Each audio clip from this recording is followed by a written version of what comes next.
Usually when a global crisis hits, you expect, like a movie-level explosion. Right, yeah, lots of noise. Exactly. A shock happens halfway across the world, the news flashes red, alarms go off, and immediately there are lines around the block at the gas station. Which makes sense because that's the traditional visible crisis. Right, but right now in the Middle East, the crisis isn't an explosion. It's more like a silent film. Yeah, that's a good way to put it. Welcome to today's deep dive. Today we're looking past the surface-level breaking news to uncover the invisible structures that are reshaping our world. And, really looking at how global shocks actually travel into our daily lives, because the mechanics of how a distant geopolitical event actually reaches you, the listener, are, well, they're far more complex than a simple headline. Oh, absolutely. We have to examine the hidden wiring of the global economy, specifically looking at how different systems process strain. And digging into the data we've gathered for this deep dive, there is this massive shift in the narrative. Okay, let's unpack this because it's something we really need to get into immediately. What's fascinating here is the core assumption everyone makes. Right. When you look at the instability around the Strait of Hormuz right now, the immediate assumption is, oh, there's going to be a massive oil shortage.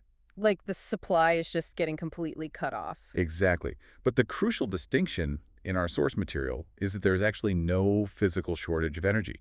Like, none. Yeah, the physical supply of oil is totally fine. The issue is entirely about the risk to that specific choke point. So I guess the core question for you listening is, if this is happening so far away and there's no actual shortage of the product, why does it fundamentally alter global decision-making long before it ever affects the prices we pay? Well, to answer that, we have to look at the underlying operating systems of the global economy. Okay, lay that out for us. For decades, the logistics and financial operating systems have been built on a single governing principle, which is efficiency optimization. Right, the whole just-in-time delivery model. Exactly. You assume the ocean is safe, you assume the strait is open, and you calculate the absolute cheapest, fastest route to get a barrel of oil from point A to point B. You shave off every possible penny. I mean, you don't build warehouses anymore. Yeah. You just use cargo ships as floating warehouses. Right. You carry zero excess inventory because you implicitly trust the pathway. But what's fascinating here is that when the premise of safe passage shakes, and it doesn't even need to break, mind you, it just needs to shake, that entire efficiency model collapses. Wow. Just from the threat of it. Exactly. The logistics and financial systems instantly shift from optimizing for efficiency to optimizing for probability. Yeah. The market is no longer asking how much oil is there. It's asking, what are the chances it actually gets here? Precisely. What is the probability that it can pass safely? So the insurance industry and the shipping industry, they don't wait to see if a ship actually gets stopped or seized. Yeah, they can't afford to wait. No, they immediately price in the uncertainty itself. They monetize the risk premium of the unknown. Okay, I want to make sure we really ground this mechanism because, pricing in uncertainty can sound like a bunch of abstract financial jargon. Yeah, it can be a bit dense. So think about it like a toll bridge. Imagine you commute to work every day across this massive, vital bridge. And usually the toll is, say, $5. Okay, I'm with you. Now imagine a rumor starts that the bridge might be targeted by protests on any given Tuesday. You don't know which Tuesday. Right, there's just a generalized risk. Exactly. And suddenly, the toll authority says, okay, we are charging a $50 premium just for the chance to use this bridge. Oh, wow. Yeah, even before you know if you actually need to cross it today or, if it will even be open when you get there. You're paying a massive premium purely for the probability of passage. That is a great way to visualize it. Because in the global shipping and marine insurance markets, that $50 premium is applied algorithmically and it happens instantly. Like zero hesitation. Zero. The financial operating system uses futures contracts and real-time insurance adjustments, these are known as war risk premiums, to lock in that cost before a single drop of oil has even been loaded onto a tanker. It's wild. The risk literally becomes a tangible financial product. It does. It shifts everything. But wait, let me push back on this a bit. Because if the insurance companies and the maritime finance algorithms are, immediately jacking up the costs because of this uncertainty, why doesn't that just translate into a higher price tag on a barrel of oil for the end consumer the very next day? Right. Why isn't it immediate for everyone? Yeah. If the cost goes up on Monday for the cargo ship, why am I not paying more at the gas pump on Tuesday? Yeah. I'm struggling to see how that massive financial penalty just floats in the ether without hitting my wallet immediately. Well, it comes down to a structural concept we can call shear. Shear, Hmm. like in geology. Exactly like geology. Shear refers to the strain produced when two touching layers of tectonic plates move at different speeds. Oh, and the friction builds up between them. Exactly. The global economy is made up of different layers, and they operate at wildly different velocities. At the very top, you have the fast layer. Okay, so who lives in the fast layer? This is global finance, maritime insurance, algorithmic trading, and shipping logistics. This layer reacts in milliseconds. Literally the speed of light over fiber optic cables. Right. When a geopolitical alert hits, algorithms instantly recalculate risk, premiums spike, and futures contracts are rewritten. They move at warp speed to protect their capital from uncertainty. So the fast layer is essentially living in the future. Hmm. They're reacting to the probability of a disruption before it even happens. That's a perfect way to describe it. But then you drop down to the medium layer. Okay, what's the medium layer? This is corporate procurement. Think of a manufacturer in Tokyo or, a supply chain manager in Seoul.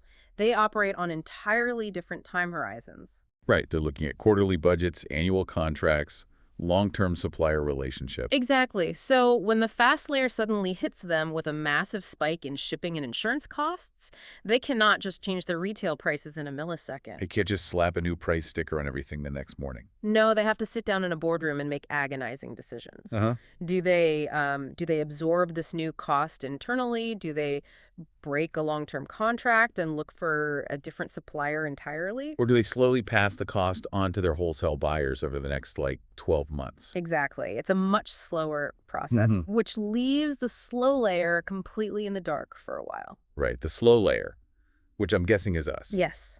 The slow layer is households. It's consumer behavior. It's you, the listener, going about your daily life. This layer moves at the speed of weekly paychecks, monthly rent, and daily habits. So because of these extreme speed differences across the layers, this sheer and external shock halfway across the world doesn't hit the public as an immediate price surge. No, it doesn't. It hits the system as a forced reordering of decision timing. What's fascinating here is that the fast layer has already made drastic, expensive changes to its operational reality. And the medium layer is currently agonizing over how to handle the financial fallout of those changes. Right. While the slow layer, the public, hasn't even registered the shock yet. The crisis isn't traveling as a visible price tag.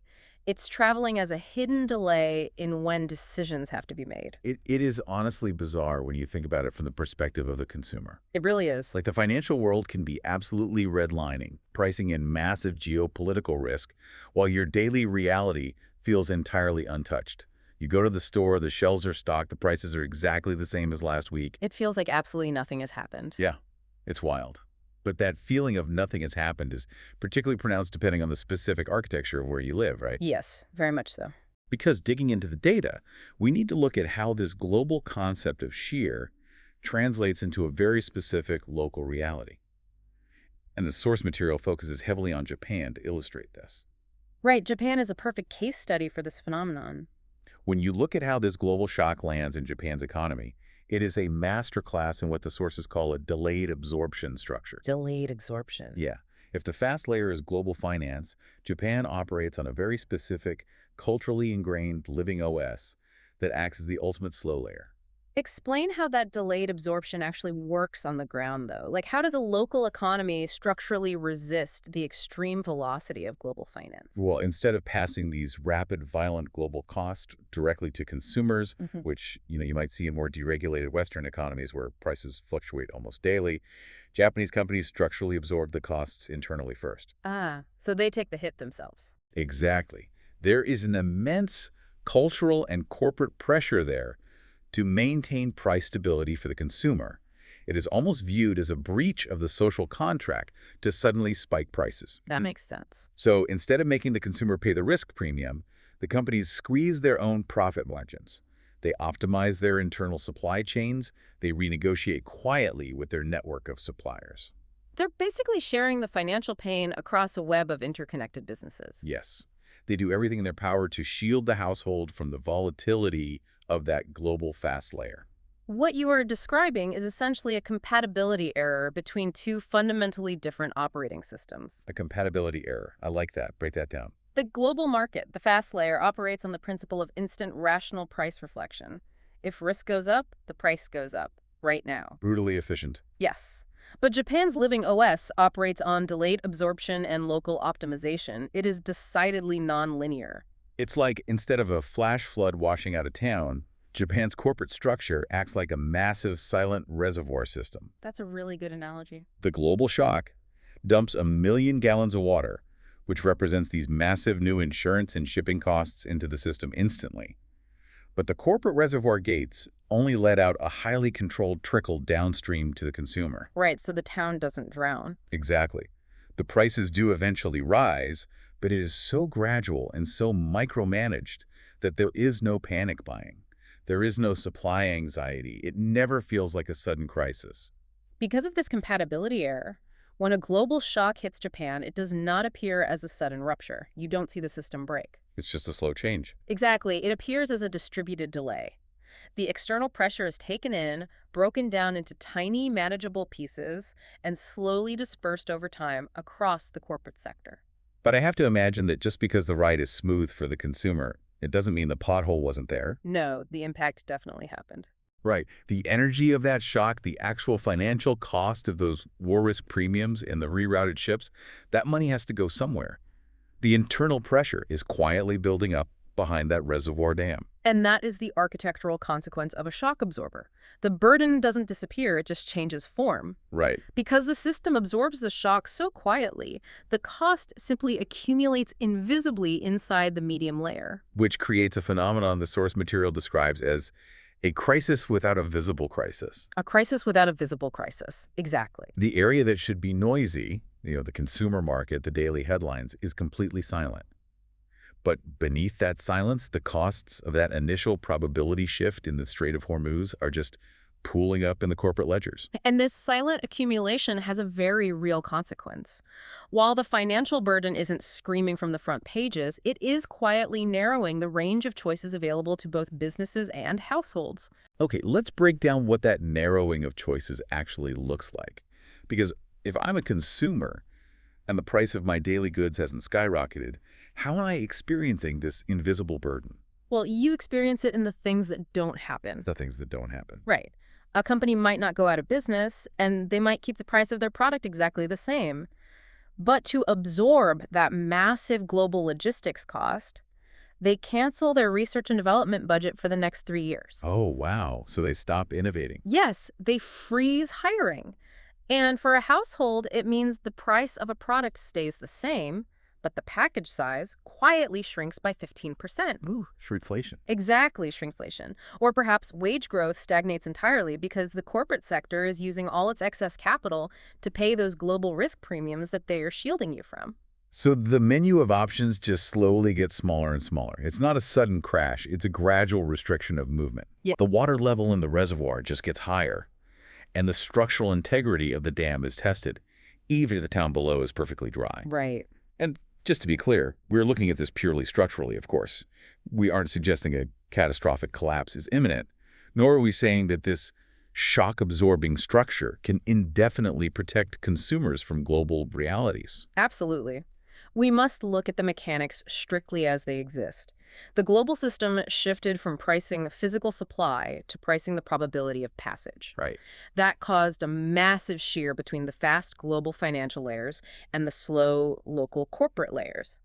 And structures like Japan's economy process that shear through delayed absorption, which leads to a silent accumulation of burden, shrinking the future possibilities of the economy. That is the architecture of the situation. It really completely changes how you process the news. It does. When you stop looking for the immediate explosion and start looking for the silent accumulation, you realize that the real impact of a distant geopolitical event isn't an immediate lack of physical resources.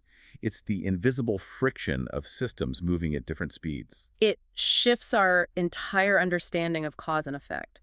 Distance isn't just measured in geographic miles anymore. What is it measured in? It's measured in time delays and the compatibility of operating systems. We've traced the invisible structures today, but the system is still in motion, and the friction is still building. The source material leaves us with a structural reality, Not a neat conclusion. There rarely are neat conclusions in systems this complex. Exactly. So we have to ask ourselves, when does a delayed absorption structure actually hit its physical limit?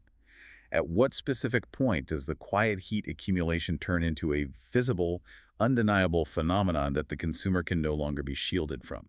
And we also have to consider the cultural mechanics.